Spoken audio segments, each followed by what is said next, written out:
Les entretiens des patriotes. Bonjour à tous, heureux de vous retrouver. Macron privatise le 14 juillet. Retour du QR code. Et sa maladie s'aggrave-t-elle? Sandrine Rousseau, économiste, avant de traiter ces informations. Et beaucoup d'autres. Vous connaissez la coutume sur cette chaîne, je commence toujours mon entretien par remercier ceux qui m'ont permis justement de le produire, car ils m'ont financé à l'aide des... Merci rémunérateur. Et aujourd'hui sont à l'honneur des fidèles parmi les fidèles, Nono Broquet, Stini Karls, Vicky, Caroline Darbini, Farisme, Philippe Bohen et Edwige Duff. Merci à eux du fond du cœur. Et puis je tenais à vous remercier pour votre soutien incroyable. Oui, il faut aider la réinformation en ces temps de très graves menaces sur la liberté d'expression. Alors comment faire? Eh bien c'est simple, il suffit de lever le petit pouce, écrire de gentils messages, diffuser sur d'autres réseaux sociaux et puis surtout, n'oubliez pas d'activer votre cloche notification. Merci à tous. Vous avez été très nombreux à réagir à cette nouvelle. Avec ces trois signes réunis, grattage, paroles difficiles et œil infecté, on est dans un profil très évocateur d'une consommation chronique de produits illicites. Allez, la vidéo qui avait fait le buzz. Par ces autorités légitimes. C'est ça ce à quoi nous croyons. Et donc au fond, nous pensons... Et ce qui alimente les soupçons, c'est le silence gêné de l'Élysée à ce sujet, voire ses maladresses. Mais reprenons. En janvier 2026, Macron apparaît avec un œil infecté. Il va le cacher derrière des lunettes style aviateur, fort chour. Dans la presse, c'est le service après-vente. L'Élysée et les médecins interrogés, comme Jimmy Mohamed, professeur Brézin de l'AP-HP, confirment, c'est bénin. Dommage, moi j'aurais aimé les avis du docteur Marty, de Gilbert Doré et de Molly Bobard. Pourquoi cette ironie? Je ferai d'abord remarquer qu'aucun médecin de plateau qui est venu nous expliquer que c'était bénin ne connaît le dossier médical d'Emmanuel Macron ni ne l'a consulté. Quant à Jimmy Mohamed, oh mon Dieu, caution médicale de Macron. C'est presque un aveu, comment dirais-je, de culpabilité. C'est lui en effet qui va être chargé en janvier 2026 de la com de l'Élysée en reprenant tous les éléments de langage manifestement dicté du palais jusqu'à l'œil du tigre. Fort chour. Voyez cette caution d'Emmanuel Macron, Jimmy Mohamed. Port du masque, suivez les conseils du docteur Jimmy Mohamed. Ce fut un clown très engagé dans le Corona Circus. On l'a souvent vu en piste. Et depuis viré de la télévision. France Télévisions annonce la mise en retrait temporaire du médecin Jimmy Mohamed accusé de violence par son ex-compagne. Et oui, il est retiré de l'antenne, son avenir au magazine de la santé suspendu après des accusations de violence conjugale. En janvier, donc, infection et retour de l'infection en juin 2026. C'est vraiment bénin? Médicite, l'œil rouge d'Emmanuel Macron peut cacher une maladie cardiaque. Bénin, œil du tigre et maladie cardiaque. Intéressant. Allez, on va essayer de comprendre. Un œil infecté ou présentant des signes d'inflammation, infection peut parfois être un symptôme ou une complication d'une maladie cardiaque, en particulier d'une endocardite infectieuse.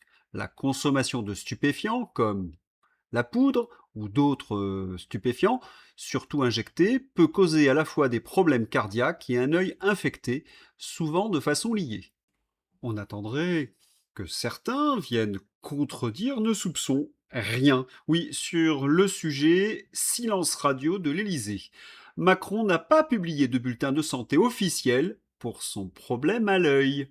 Pourtant, rappelez-vous, Macron avait promis plus de transparence pendant ses campagnes 2017 et 2022. Mais depuis décembre 2020, après son Covid, aucun bulletin officiel n'a été rendu public. Et en plus, il se balade en période de canicule en gabardine. Merci monsieur. Merci beaucoup. Merci à vous.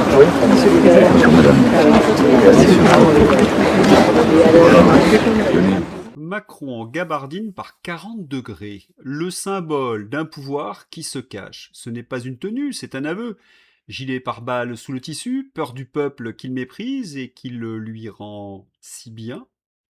Un gilet pare-balles, peut-être, par 40 degrés, le gilet pare-balles, la chemise, la gabardine, mais le poudré devrait dégouliner. Or, on ne constate pas de transpiration. Cela peut tout à fait entraîner une fatigue importante, une sensation de froid, frisson et l'envie de se couvrir. Ces symptômes sont classiques dans le contexte que vous décrivez. Problèmes cardiaques comme l'endocardite infectieuse plus œil infecté, souvent liés à la consommation de stupéfiants. Macron, par 40 degrés, porte une gabardine. Il semble très fatigué. J'espère que j'ai répondu aux questions que vous m'avez posées. Voilà, sans l'avis d'un expert indépendant, l'infection bénigne de l'œil du poudré, comment dirais-je, est peu crédible. Dernier point, et le plus important, c'est le poudré qui a le pouvoir de feu de l'arme nucléaire. Et maintenant, autour de ce diable de Lecornu. Le gouvernement ne publiera pas les résultats du dépistage anti-produits stupéfiants de ses ministres et de leur cabinet. On mesure ce que signifie cette nouvelle. C'est un tel fléau, une telle évidence chez les macronards qu'ils sont obligés de faire le ménage avant les présidentielles. Oui, le cornu et Emmanuel Macron sont terrorisés à l'idée qu'une fois de plus, on attrape un macronard, non pas les doigts dans la confiture, mais le nez dans la poudre. Petit rappel. Fin décembre 2025, Michel Stumboff, conseiller agriculture, alimentation, pêche, chasse et forêt au cabinet du Premier ministre Sébastien Lecornu, a été victime d'une overdose lors d'une soirée festive privée. On voit laquelle, nécessitant l'intervention des pompiers pour le sauver. Cet incident l'a empêché d'assister à l'ouverture du salon de l'agriculture. Sa consommation de produits illicites a été portée à la connaissance de sa hiérarchie, entraînant son licenciement peu avant Noël, officialisé par un arrêté au journal officiel le 16 février 2026. Fin des fonctions au 17 février. Matignon a confirmé l'information au Canard enchaîné, édition du 18 février 2026, expliquant qu'il était impossible de fermer les yeux sur cette affaire. Ce cas n'est pas isolé. Le directeur régional des finances publiques d'Île-de-France, Hugues Bled Charenton, a été écarté début février 2026 pour les mêmes raisons. Consommation de produits stupéfiants liés à des soirées très privées. Comme je le rappelais vendredi, le phénomène a pris de telles proportions que l'inquiétude est venue, même du camp macronard. La députée macroniste Renaissance Caroline Janvier, en 2023, dans une interview à Paris Match, a affirmé que les produits illicites circulent à l'Assemblée nationale, notamment lors de soirées ou des fins de session, et qu'il y avait aussi une consommation excessive d'alcool. Elle a évoqué des pratiques addictives chez certains élus et même des ministres. On se rappelle en effet des flagrants délits, Andy Kerbrat, Emmanuel Pellerin ou le sénateur Guerriau. Ça y est, j'entends la petite voix de la macronarde. Mais ils ne sont pas si nombreux à s'être fait attraper. Ah oui, vous trouvez. Et combien sont arrivés à se cacher? Car il y a une règle. Pour la poudre, le ratio est environ 30 à 40 consommateurs usagers dans l'année par interpellation mise en cause. Pour 5 affaires de stupéfiants à l'Assemblée nationale, il faut comprendre qu'il y a potentiellement 200 consommateurs chez nos députés. La photographie, vous la connaissez bien, c'est Emmanuel Pellerin, député macronard, grand consommateur de coco, notamment lors des soirées LAREM, ami d'Emmanuel Macron. Ce dossier est accablant pour les macronards. Un de plus, me direz-vous. 14 juillet, Macron privatise les Champs-Élysées. L'armée ukrainienne au défilé du 14 juillet marque un peu plus une implication militaire de la France que les Français refusent, très majoritairement. Gravité et irresponsabilité extrême. Pour son dernier 14 juillet, le président Macron fait presque aussi fort que pour le premier défilé, suivi de la démission fracassante du chef d'état-major des armées. C'est terrible, hein. Le poudré décide d'alimenter une guerre que les Français refusent massivement. Vous avez dit démocratie? Le 14 juillet à Paris, un QR code sera nécessaire pour assister au défilé. Ahurissant, nous dit Alexandre Jardin, pour voir défiler notre propre armée. Le jour de notre fête nationale, le peuple français doit désormais présenter un QR code. Mesure-t-on seulement la portée symbolique d'un tel choix? Comme si l'armée n'était plus vraiment nous, comme si elle était devenue un spectacle derrière une barrière. Mais une armée, ce n'est pas un décor, c'est notre sang, notre courage collectif, notre histoire, notre pays, nos enfants, nos frères, nos sœurs qui prennent des risques pour nous tous. Ils ne sont pas face à nous, ils sont parmi nous, ils sont avec nous. La vérité est vertigineuse. Le pouvoir est devenu si protégé, si éloigné, si barricadé qu'il doit désormais filtrer l'accès du peuple le jour même où la nation se célèbre, avec un QR code. Imagine-t-on Charles défilant devant un peuple trié par des QR codes? Servir la France est un risque, monsieur le Poudret. Quelle ironie vraiment, quand nous avions prédit que Macron ne lâcherait plus le QR code. Après la pandémie, les complotistes ont hurlé complotistes. Et voilà, Macron réintroduit le QR code et privatise les Champs-Élysées. Que voulez-vous que l'on dise de plus après cela? Quoi? Certains ne comprennent pas? Une petite couche de plus. 14 juillet, contre la marche des fiertés de l'OTAN. Une fois encore, le Poudret bafoue la conscience du peuple français, cette fois en organisant une marche des fiertés de l'OTAN avec un pays étranger en guerre, durant la fête nationale, tout en interdisant aux Français d'y participer librement. C'est énorme. À tel point d'ailleurs que la Macronie est obligée de sortir l'artillerie lourde pour nous faire avaler la pilule. Séquence propagande XXL digne de la Corée du Nord. Extravagant et scandaleux, le général gouverneur militaire de Paris annonce sous forme semi-humoristique que des pilotes d'avions ukrainiens ouvriront le défilé du 14 juillet. Rappelons encore et toujours que l'Ukraine ne fait ni partie de l'OTAN, ni de l'Union européenne, et que M. Le Poudret nous expose de façon totalement irresponsable. En effet, la France ne se contente plus désormais d'envoyer des armes ou de former à distance. Elle intègre des Ukrainiens dans nos propres forces aériennes pour notre 14 juillet, suite à la révision de la doctrine russe. Cela pourrait être présenté comme une participation accrue d'un État nucléaire dans le conflit. Agression d'un État non nucléaire avec la participation, le soutien d'un État nucléaire égale attaque conjointe. Inquiétant. Mais lors de sa prise de parole, ce général s'est mis à débunker des fake news. Les généraux sont désormais des journalistes? Ce mélange des genres est très étonnant, mais il y a bien pire. Amélie Ismaili. Voilà une autre technique vicieuse que l'on retrouve souvent dans le fact-checking, l'empoisonnement du puits. L'idée, c'est de faire semblant de débunker une fausse allégation, purement inventée, personne ne l'a jamais prononcée très peu, afin d'empoisonner ou de discréditer la controverse d'une vraie information. On cherche à faire croire que cette controverse serait injustifiée puisque frappée de fake news. Exemple. Non, Joe Biden n'est pas ami avec un grand sorcier du Ku Klux Klan. Reuters. La vraie info. Biden était l'ami avec un membre du Ku Klux Klan qui n'était que cyclope exalté. Yael Braun-Pivet nous a fait le même coup, il y a peu. Elle qualifie de fake news l'allégation qu'il n'y aurait aucun contrôle des notes de frais de députés. Ce qui est une invention pure, personne n'a jamais écrit ça. La vraie info, qui suscite la critique, qu'elle cherche à empoisonner, c'est qu'elle a refusé de publier ces fameuses notes de frais pour qu'on puisse le vérifier.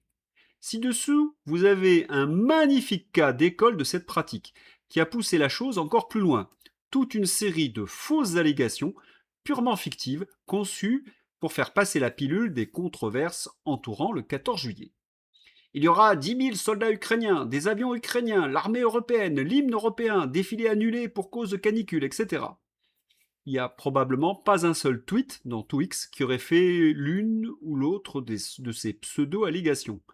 La vraie info, problématique, que le gouvernement cherche à faire passer, des soldats ukrainiens vont bien défiler au 14 juillet au sein de la coalition des volontaires, qui n'est autre qu'une milice européenne décidée à l'initiative seule de Macron Starmer Merz, sans aucun contrôle parlementaire, pour envoyer des troupes en Ukraine, ce qui fait forcément polémique pour un tas de raisons évidentes. Les conséquences sont dramatiques, c'est tellement dégueulasse. Le Poudré veut-il nous entraîner dans une guerre pour conserver le pouvoir? Cela commence à y ressembler. La réponse russe. Le porte-parole du Kremlin, Dmitri Peskov. L'Ukraine est maintenant une guerre à grande échelle. D'un côté, il y a la Russie, de l'autre côté, il y a l'Ukraine avec un certain nombre de pays européens et les États-Unis qui fournissent à l'Ukraine des millions de tonnes d'armes. Ce n'est plus une opération, c'est une guerre à grande échelle. L'escalade et encore l'escalade. Et personne ne dit rien. Où sont nos députés, nos politiques, nos belles âmes? Et nous défendons quel idéal lorsque nous défendons ZZ? Colis piégé à Monaco, les services secrets ukrainiens seraient à l'origine du meurtre de la principale suspecte, Anastasia Berezovska.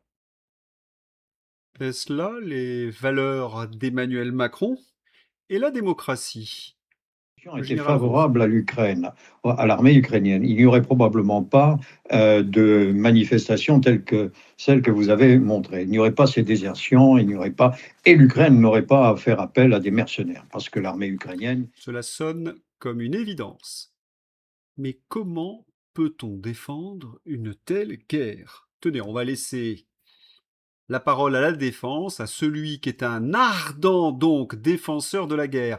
Lindsey Graham. Ah non, le sénateur Lindsey Graham revenait de Kiev où il visitait une usine de drones où il avait rencontré ZZ et décédé dans la nuit à Washington. Le communiqué de sa mort a été posté sur ses réseaux officiels et fait état d'une brève et soudaine maladie, tandis que les services de secours du 911 ont été appelés pour un accident cardiaque à son domicile. La guerre vient de perdre l'un de ses plus productifs VRP. Une mort très étrange et qui semble frapper du sceau du secret défense. L'article du moment dans le Financial Times. L'article le plus important, nous dit Pierre Sautarel, à lire en ce moment, c'est celui du Financial Times.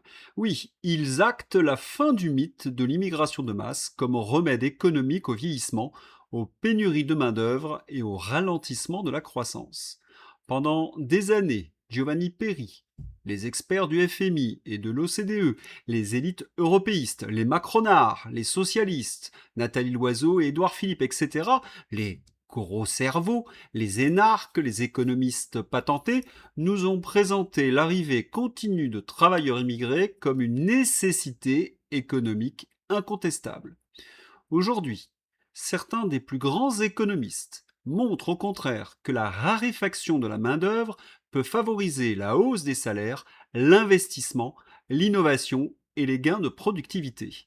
Les mêmes certitudes avaient déjà conduit tout ce petit monde à se tromper très lourdement sur l'entrée de la Chine dans l'OMC et sur les bienfaits supposés du libre-échange.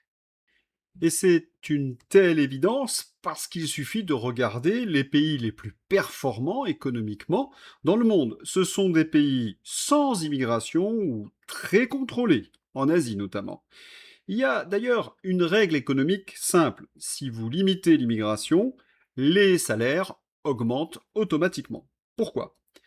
Quand les patrons, n'ayant pas une offre de main-d'œuvre, c'est-à-dire qu'il n'y a pas suffisamment de main-d'œuvre sur le marché, ils sont obligés d'augmenter les salaires pour retenir leurs meilleurs éléments. Qu'a fait l'Union européenne? Eh bien, l'UE a tout fait pour lutter contre cette inflation salariale, cette hausse des salaires, en ouvrant grand les portes de l'Union européenne à l'immigration.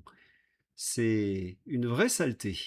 L'immigration massive, longtemps présentée comme une réponse au vieillissement et aux pénuries de main-d'œuvre, est de plus en plus contestée donc. Des travaux récents l'associent à une partie de la hausse des prix du logement et soulignent qu'une main-d'œuvre abondante peut décourager l'investissement productif. Une étude de Daron à Semoglu. et de ses co-auteurs montre au contraire que la raréfaction du travail peut stimuler l'innovation, la productivité et les salaires. Oren Cass compare ce retournement au long effondrement du consensus économique sur le libre-échange avec la Chine. Selon lui, la défense de l'immigration massive comme solution économique automatique pourrait connaître le même sort. C'est une règle que l'on connaît bien en Corée ou au Japon. Si vous manquez de main-d'œuvre, vous investissez dans la technologie. Quant aux pays qui ont choisi l'immigration de masse, un seul mot: tiers-mondisation. Aix-en-Provence, sorti de prison depuis un mois, un homme récidif et agresse sexuellement une étudiante. Tiers-mondisation, oui. La justice, par exemple. Un animateur périscolaire de 25 ans a été condamné à 18 mois de prison avec sursis pour des agressions sexuelles commises sur une enfant âgée entre 3 et 5 ans. Il s'agit de la première condamnation d'un animateur depuis le début des comparutions. Du sursis pour des agressions sexuelles sur une gamine de 3 ans? Il faut créer un tribunal populaire pour juger les juges. C'est plus possible, là. Tiers-mondisation suite à la ville de Paris. Encore un scandale concernant la mairie de Paris. Après le périscolaire, voilà les maisons seniors. La mairie en exploite une centaine. Certaines d'entre elles sont infectées par les cafards. Les résidents vivent un véritable enfer. Des occupants âgés ont également perdu leur autonomie. La mairie ne faisant aucun suivi médical. Décidément, ce fief socialo est incapable de gérer quoi que ce soit, sauf pour embêter les automobilistes pour faire plaisir à quelques bobos. On a mal vraiment à notre France. Comme je l'avais annoncé au printemps, merci l'Organisation mondiale de météorologie, après un printemps plutôt froid et pluvieux, nous connaîtrions un été chaud et sec. C'était écrit, mais qu'ont fait nos dirigeants? Bah, rien. La France est sèche et brûlée. Après avoir déjà dépassé 2003 avec la journée la plus chaude jamais observée en France, l'année 2026 dépasse désormais les sécheresses de 76 et 2022. Et dire qu'il se trouve encore en France des hydrologues, des activistes et des politiques pour empêcher les agriculteurs de stocker l'eau excédentaire en hiver pour arroser l'été. Quand comprendront-ils qu'il faut s'adapter au réchauffement ou périr? Je ne partage pas du tout le catastrophisme de ces deux-là. On fera d'ailleurs le bilan de la canicule dans 10 jours. Mais un point, connu de tous, l'été, il y a un manque d'eau. C'est vrai depuis toujours. Stocker l'eau est une nécessité. Qui empêche ces solutions raisonnables? Vous voulez que je vous dise que pour moi la rentabilité, ça n'est pas Qu'est-ce le que vous sujet, mangez c'est votre revenu. Vous n'êtes pas agricultrice, vous savez mieux que nous. Que votre... Comment ça Non mais je suis marche chez nous économiste et que votre... Ah, je suis économiste. Dialogue de sourds total entre Larousseau et la Coordination rurale 47 en Lot-et-Garonne. Vous n'êtes pas agricultrice, vous savez mieux que nous? Non, mais je suis économiste. Sandrine Rousseau est à l'économie ce que BHL à la philosophie. Rien. Elle est juste une mauvaise professeure d'économie qui ne maîtrise même pas les rudiments les plus basiques de sa discipline. Sur CNews. Si ça a été aussi votre avis, Karine Duc. Oui, oui, effectivement, c'est tout à fait ça. Elle était très pédante, très hors sol, exactement tout ce qu'on déteste finalement, parce que je pense elle a des œillères particulièrement. Oui, je pense qu'elle a dépassé les bornes. Les agriculteurs ne veulent plus la voir. En tout cas, une bonne majorité. C'est inadmissible qu'une élue de la République ait des propos aussi agressifs. Elle est pédante en permanence. Ce n'est pas digne de son mandat. Il faut que cette personne comprenne que ces buzz médiatiques, elle n'a pas de fond, donc elle essaye de vivre au travers de ces buzz. Et on était là pour la confronter à ses propos. Pour comprendre le différend entre Sandrine Rousseau et les paysans, il faut le savoir que de nombreux paysans français n'ont plus de revenus, car ils sont confrontés à une concurrence déloyale de l'agro-business mondial favorisé par les traités de libre-échange. Qui soutient cette Union européenne, le Green Deal, les Verts, Sandrine Rousseau? Sandrine Rousseau soutient de facto les multinationales étrangères de l'agro-business, qui sont qui plus est très polluantes. C'est factuel. Honte à tous ces socialos verts européistes. Appauvrissement de l'agriculture, tiers-mondisation. Et maintenant, les feux de forêt. C'est carrément pas suffisant. On est un pays civilisé ou on est un pays en voie de tiers-mondisation. Là, on est typiquement un pays de tiers-monde parce qu'on a 12 Canadair, 8 qui fonctionnent. On a eu les Canadair il y a 2 jours. Au péril de leur vie, s'il y avait eu des Canadair, on n'en serait pas là aujourd'hui. Les élections de 2027 vont être un tsunami. Les Français sont à bout de payer pour n'avoir en retour que des services dignes du Moyen-Âge, et encore. Pour nous, les Français, des impôts et des taxes et des services publics à l'agonie. Pour la guerre, des milliards. Ce n'est vraiment plus possible. Les sondages de l'élection de 2027. Jean-Luc Mélenchon progresse, proche des scores d'Édouard Philippe. Marine Le Pen sur orbite. Une petite réflexion. Les macronards sont soutenus, vous le savez, par l'ensemble des médias. Grosse propagande. Et leur candidat ne dépasse pas 16%. Oui, cela sent la fin. L'appel à l'union bat son plein. Léon Napo. Arrêtons de nous mentir, les enjeux sont trop importants. Zemmour 5%, Dupont-Aignan 5%, Asselineau 0,5%, Lisnard 3 à 5%, Retailleau 7%, Philippot serait autour d'1%. Il faut impérativement qu'ils se mettent d'accord pour qu'une France à 70% à droite ne se fasse pas voler 2027. Débrouillez-vous. Seul hic, il y a des candidats dans cette liste qui sont trop européistes. Mon appel. Nous aimons la France, c'est notre bien le plus précieux. Or, notre cher pays est malade, il se meurt devant nos yeux, et nous ne faisons rien. Pire, nous nous querellons sur son lit d'infortune. Hôpital, sécurité, éducation, déficit budgétaire, endettement, c'est la chute finale. Et la démocratie, elle est confisquée par une nomenclatura hors sol qui n'a plus qu'un seul projet, la censure. Est-ce que nous voulons léguer cela à nos enfants ? Non. Il est temps de retrouver le chemin de la lutte pour la démocratie, pour la liberté. Un seul remède pour notre chère France, briser ces chaînes qui la tuent et retrouvons notre souveraineté. Exigeons de nos leaders qu'ils s'unissent pour l'Union en 2027. Vive la France!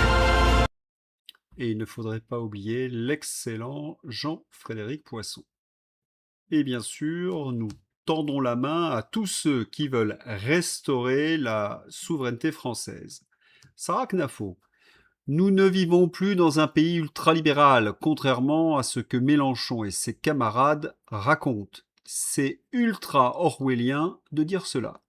Nous vivons, répond le cercle Aristote, dans un pays colonisé, où règne le capitalisme de connivence, où l'oligarchie est le relais de l'empire bruxellois, qui applique joyeusement ses directives et se laisse corrompre à vil prix. LFI et Mélenchon ne sont que les idiots utiles de cet empire. Ce n'est pas Mélenchon, même s'il l'approuve, qui fait rentrer légalement 500 000 personnes par an. Ce n'est pas Mélenchon qui multiplie les impôts et les taxes. Ce n'est pas Mélenchon qui a éborgné des gilets jaunes ou tabassé des agriculteurs. Ce n'est pas Mélenchon qui multiplie les lois liberticides, la surveillance des réseaux sociaux et de la parole contradictoire. C'est bien l'extrême centre européiste qui agite Marine Le Pen pour les castors de gauche, tout comme il agite Mélenchon pour créer des castors de droite. L'ennemi prioritaire et qui a le pouvoir, c'est l'européisme. C'est lui qu'il faut abattre, Sarah. Et pour cela, l'union est obligatoire. Ce qui est jubilatoire, c'est de savoir d'avance que la Macronie et ses apparentés vont se prendre une branlée intersidérale aux prochaines élections, à toutes les prochaines élections. Nous réitérons que nous voterons tout, sauf Macron, tout sauf ceux qui ont travaillé pour lui, et tous sauf ceux qui portent son empreinte. Passez-vous le message dans vos communautés. Eh bien, c'est l'heure d'ouvrir la page Fantaisie, avec Emmanuel Macron qui a visité le Tour de France par 45 degrés. Il semblait avoir bien froid. Édouard Philippe, le Tour de France, c'est la France, c'est les Français. Faites attention, il est capable de faire tirer au LBD sur le maillot jaune. Choc post-traumatique après les manifestations des Gilets jaunes. Gabriel Attal a gagné le prix cette semaine de l'affiche la plus malaisante, comme disent les jeunes, T'es grand aujourd'hui, allez Gabriel Attal. Ils ont réussi à faire encore plus gênant que leurs vidéos sur LinkedIn. Attention, ceci n'est pas du Gorafi, et pourtant, cela y ressemble. Elisabeth Borne et François Bayrou s'allient pour rassembler le centre avant 2027, peut-être 0,3%. En 2017, Robert Hue, Parti communiste, soutenait les Macron. Cocotte. Lassalle. Présidentielle 2027, Jean Lassalle ouvre une cagnotte pour financer sa candidature.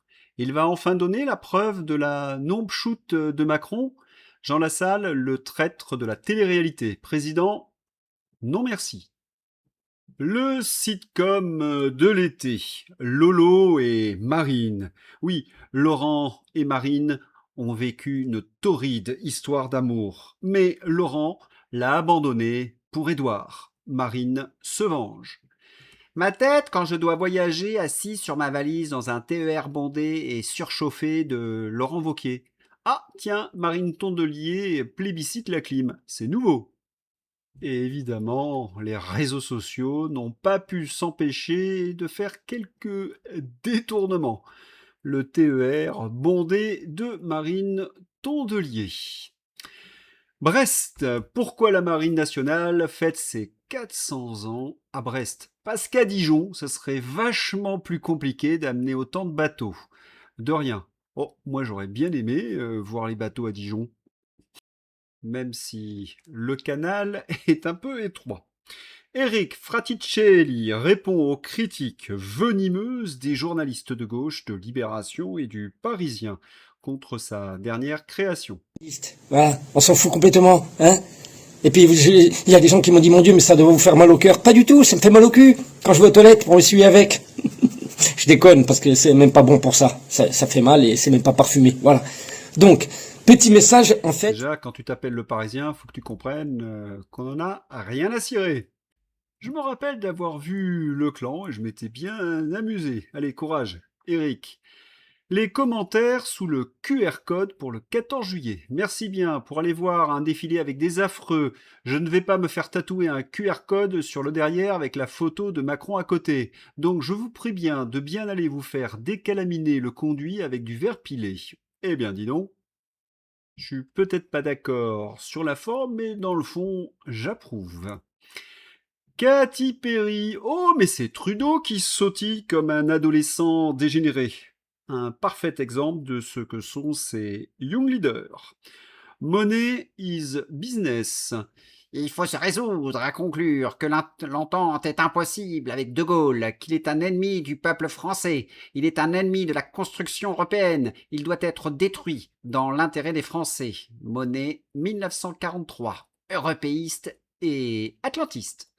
Monnet en 1943 soutenait Giraud, la marionnette des Américains qui était resté fidèle au maréchal Pétain. C'est clair, non? Et maintenant, on ouvre la partie hommage. Le million d'entrées vient d'être franchi durant son 3e dimanche par la bataille de Gaulle. J'écris ton nom. Il rejoint ainsi le premier volet qui a atteint 1,8 million d'entrées aujourd'hui. On est proche des 3 millions d'entrées pour le diptyque. Magnifique, presque 3 millions d'entrées pour les films La bataille de Gaulle. Et ça continue de monter vite. Il faut continuer de pousser ces 2 films formidables qui réhabilitent le patriotisme et l'héroïsme français, la résistance et le combat vital pour notre belle France.